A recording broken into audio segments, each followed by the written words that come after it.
байланыс өздерінің ең алғашқы оқулығы болған әліппені бүгін әліпбимен қоштасқалы отыр. Ендеше кішкентай бүлдіршіндеріміздің білім өлкесіне қарай басқан алғашқы қадамдары құтты болсын.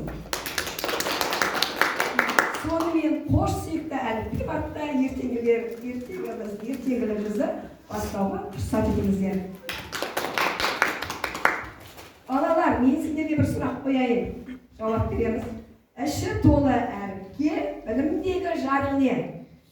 Сүйікті әліппе. Тамаша. Ендеше әліппеге арналған өлең жырларымызды ортаға салайық. Рахмет саған, әліппе, көп нәрсені үйреттің, таныстырып әріппен, тақылдатып сөйлеттің. Бақ кітаптан бас болған әліппе ғұнамасы, әліппеден басталған жаңалықтың данасы.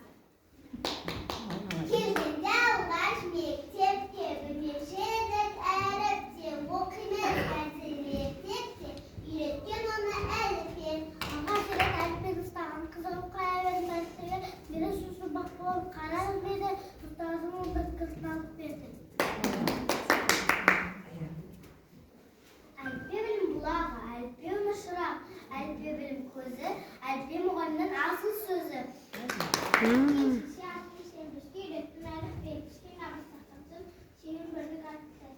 Таныстырған 42 әріппе, қош бол менің қасиетті әліппе. Сен алған оқи жаза алам, сауатты адам санатына кірген. Қазақ тілінде балалар қанша әріп бар? 42. Өте жақсы. 42 әріп неше дыбысқа бөлінеді? Дыбыстар? Дыбыстардың неше түрі бар? Дауысты. Олай болса, сүйікті әліппемізге арналған әнімізді ортаға салайық. Рахмет саған әліппе.